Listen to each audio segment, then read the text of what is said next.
అలాగే సెక్రటేరియట్ ఎంత అవుతుంది? తెలంగాణలో కేసీఆర్ సెక్రటేరియట్ని 600 కోట్లతో బ్రహ్మాండమైన సెక్రటేరియట్ కట్టాడు.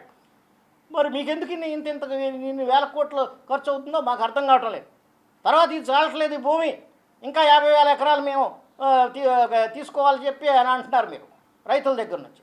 ఏం చేస్తారు? ఈ ల్యాండ్ అంతా కూడా తీసుకుని ఏం చేస్తారు? కట్టడానికి డబ్బులు లేవు, రోడ్లు వేయడానికి డబ్బులు లేవు, డ్రైనేజీలు తవ్వడానికి డబ్బులు లేవు, బిల్డింగ్లు కట్టడానికి డబ్బులు లేవు, ఏమి లేకోకుండా భూమి సేకరణ చేసి ఏం చేస్తారు? ఎవరికి ఇస్తారు మీరు? ఈ భూమిని ప్రైవేట్ కంపెనీలకు ఇస్తారా? ప్రైవేటు యాజమాన్యాలకు అప్పచెబుతారా?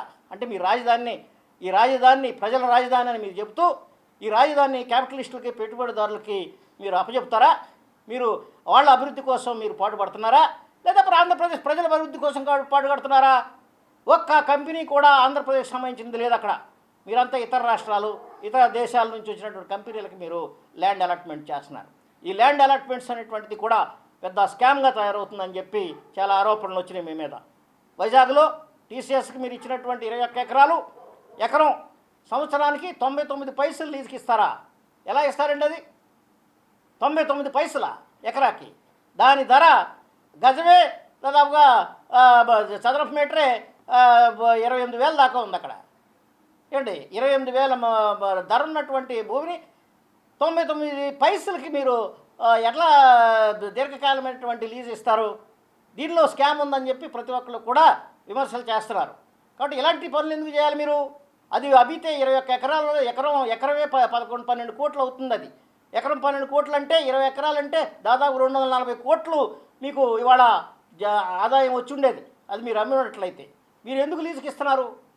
టీసీఎస్ వస్తుంది అన్న ఎన్ని సంవత్సరాలకు వస్తుంది? ఎంతమందికి ఉద్యోగాలు వస్తాయి? దానివల్ల ప్రభుత్వానికి ఎంత లాస్ అవుతుంది? 240 కోట్లకి ఎంతమందికి జీతాలు ఇవ్వచ్చు? కాబట్టి ఇవన్నీ లెక్కలేసుకోవాలి మీరు ఏదో ప్రైవేట్ సెక్టర్కి మరి ఏదో గుజరాత్లో మరి ప్రధానమంత్రి గారు 99 పైసలకు సేమ్ ఇదే సిస్టంలో ఇచ్చారట. దాన్ని మీరు కాపీ కొట్టి ఇక్కడ కూడా ఇంప్లిమెంట్ చేయాలని చూస్తున్నారు. అది సమంజసం కాదు.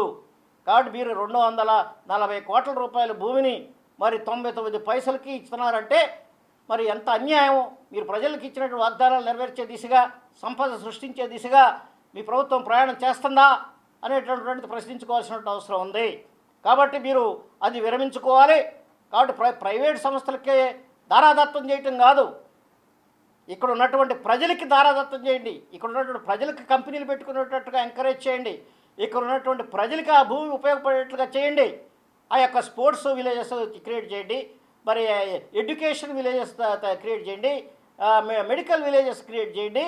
ఇక్కడ విద్యార్థులు కానీ మరి చదువుకున్న నిరుద్యోగులు కానీ వాళ్ళకి ఉపయోగపడే దిశగా మీ పెట్టుబడులు ఉండాలి. కానీ ఏదో ప్రైవేట్ కంపెనీలకి దారాదత్తం చేసి వాళ్ళు సంపదను మరి పెంచుకునేటట్లుగా మీరు చేస్తున్నారు తప్ప నేను సంపద సృష్టిస్తాను. ఎవరు సంపద సృష్టిస్తారు? ప్రభుత్వానికి సంపద సృష్టిస్తారా?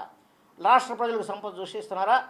విదేశస్తులకి, ఎన్ఆర్ఐలకి, తర్వాత ఇతర రాష్ట్ర పెట్టుబడిదారులకి మీరు సంపదని క్రియేట్ చేసి వాళ్ళకి దారాదత్తం చేసే విధంగా మీరు ప్రభుత్వం మరి ప్రయాణిస్తుందని చెప్పి నేను ఈ సందర్భంగా తెలియజేస్తూ ఈ యొక్క పద్ధతులు మానుకోండి.